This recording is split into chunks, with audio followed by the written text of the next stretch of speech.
pound for pound, I got to do the best to ever do it. I cover more weight poundage than any fighter in the history of the game.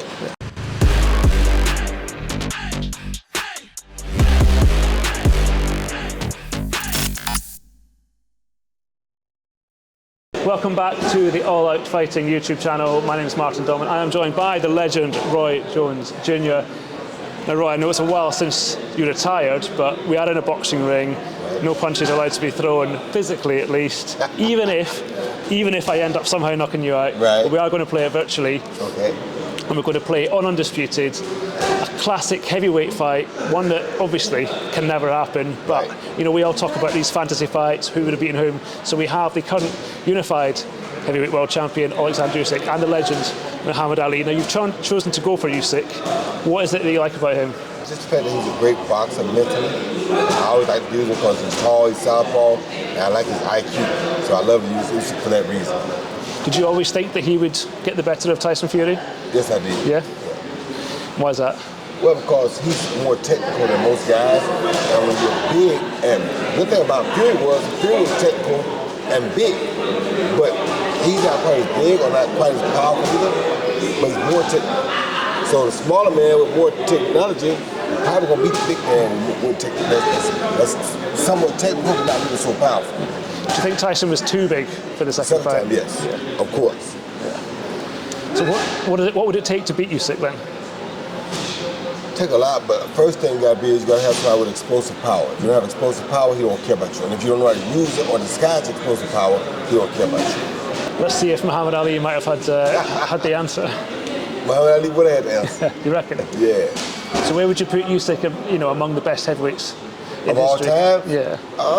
He'd probably be probably 10 or 11, you know? Okay, so quite far down. Yeah. He's not top because he has heavyweight punching power. Most of the top heavyweights have knockout power, including Ali. Yeah.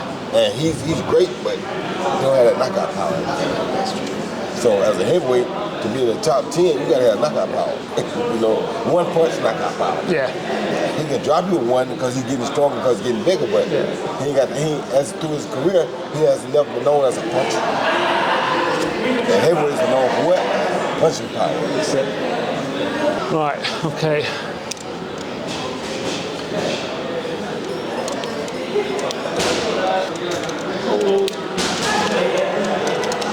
Oh. Oops. Is that me? Oh no. You're not allowed breaks in boxing. Do you feel like, you know, playing this game, is any part of your boxing brain coming into play, or are you just It does. It does. Yeah. When I learn how to throw the move, my technique comes into play too. When I learn how to throw the move, I learn how to do the move, my technique definitely comes into play. Oh, good hook. Oh, good hook. Oh, good hook. What do you think about boxing these days? I mean, I know you're not that long retired, but you know, has it changed much? Yeah, it's changed a lot. Oh, good shot. Is that right hook? Oh, there he goes down with the right hook. Usyk's never really been in trouble, has he? In those two Fury fights, I mean, a couple of times he got caught, obviously, but. Which other fighters do you like watching at the moment? Crawford. Yeah. What do you think about him and Canelo? Is that a sensible fight? Yeah, sensible. For me it is. Yeah? For me it is. Oh, goodness. Go round one. I reckon I got to take round 110-8 there, I think. Yeah, I think the thing about it is, will he really learn something from Floyd Mayweather fight, or whether he didn't? Because if he goes out and fights Terrence and tries to outbox him, Terrence will beat him. He go out and bully Terrence, he got a better chance. But that's the only way he has a chance. Terrence, on the other hand, is if he allowed to box, he will dominate the fight. I think if he's allowed to box with Canelo, he'll beat Canelo. If Canelo goes out and makes a dog fight, Canelo's a bigger guy, he should win that. Yeah. Same thing he should have did against Mayweather. Should have made the dog fight, he probably would have won it. But he wants to try to box. A boxer is not win.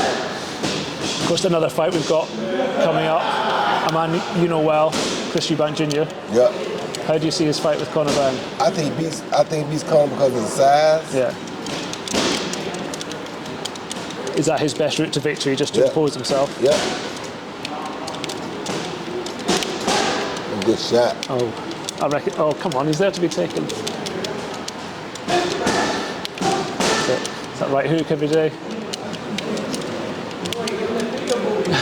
Oh, no. Okay, Oh, he's gone got him again. down again. He know how to play this game. It's that left hook top of the head, isn't it? Yeah. Scrambled his senses. Oh, he's done it. He's out. Second round.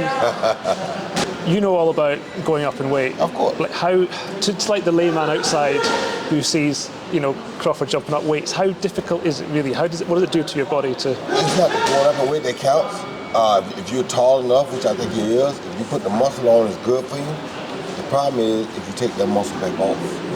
So once you go up, don't plan on coming back down, but he's probably at the end of his career anyway, so he don't have to come back down. Me, I had it misunderstood because I thought someone wanted middleweight, light heavyweight, heavyweight, and regained the light heavyweight. He didn't. He wanted the middleweight, then he wanted the heavyweight, then he came back down and wanted light heavyweight. But he lost the heavyweight before he came down and wanted light heavyweight. But he probably never really put weight on. He probably just was his normal weight, so it was small for heavyweight, and so he just came back and fought light heavyweight. Me, I thought you had to go up through the chain and then come back down. That was crazy to do that because what he done hadn't been done in over 106 years. What I done has never been done. You know, and so when you see people like Sugar Ray Robinson pass out trying to win the light heavyweight title, it kind of gives you an idea of how hard that must be. Putting that weight on is tough, but taking that weight off is almost impossible. And I took the weight off and won the first title fight. That was all hard because I had no energy. Yeah. And people don't understand that, but it was the guy that asked me that day. He said, man, taking that muscle off had to kill you. I said, without a doubt. He said, but you never complained. I said, because I knew what I was trying to do was something that people don't do. It's going to have some risk and some downfall to it. That's why people don't do it. And so my downfall to that was once I made that transition, did it, I'm probably not going to be the same. And I wasn't. But, hey, I did what I wanted to do. I did something that really has never been done. Yeah. Terence is probably at the point where he's thinking about legacy rather than he's won world titles. So legacy is if you beat Canelo, you go down in history as one of the greats. Yeah. At what point in your career do you start thinking about that rather than just another world title? When you realize that there's nothing else you can really do that can put you where you want to be, you gotta make a massive move. It's like they say, big reward comes with big risk. You understand me? So fighting somebody on your side, that's okay. But to go up and fight somebody that's you're supposed to be in the ring with, that's a big risk. That's a big reward for them. Now boxing don't want to give me that big reward, but the big reward is pound for pound, I gotta be the best to ever do it. I cover more weight poundage than anybody in the history of the game. How can I not be? Boxing don't want to tell the truth, but that's what it really is. Yeah. Simple. And for him to go do that, he'll be, to me, he'll be a close number 2 if he beat Canelo, because that's something he ain't supposed to be able to do. Now, yeah, it's just he started at 130, 135, Canelo started at 154. You feel me? So, I like it, and I think, I can't say you don't have a chance, because they were closer than me and Reese when we started. You went quite late career in terms of age-wise. When you see people like Tyson Fury retiring, do you think he'll, think again, like, actually I missed this too much? Is it really hard to stop? You don't have to miss it too much because for him, he did what we all would like to do. He made enough money now, he was right from sunset. Listen to your thought, why listen to all that? Because what people don't realize about boxing, you're always one punch away from your life being messed up. One punch. All it takes is one, the wrong spot, or the wrong time, you can be wrong forever. But do you ever think you can't think that, can you, when you're in your career? Because You have to think that. Does that not? Well, I put it like this. You think it before you go in there. Once you get in there, you already know now, hey, I'm in here, so if that happens, that's going to happen. But I'm in here now. So there's no sense worrying about it. That's what it is. But you think about that all the time, especially when you see it happen to other guys. Like when Ben messed up McClellan, that stayed on my mind all the time in training. Because I knew that, hey, it on tape, we won. Because fighters do say, I'm willing to die in there, and everyone says, whoa. Me. But it's not so much that you want to die, you just accept that actually. Willing to. Really, anybody that go in there is basically willing to, whether you know it or not. But that's how it goes. On that note, we shall leave it. Roy Jones Jr., it's been a pleasure. Thank you very much.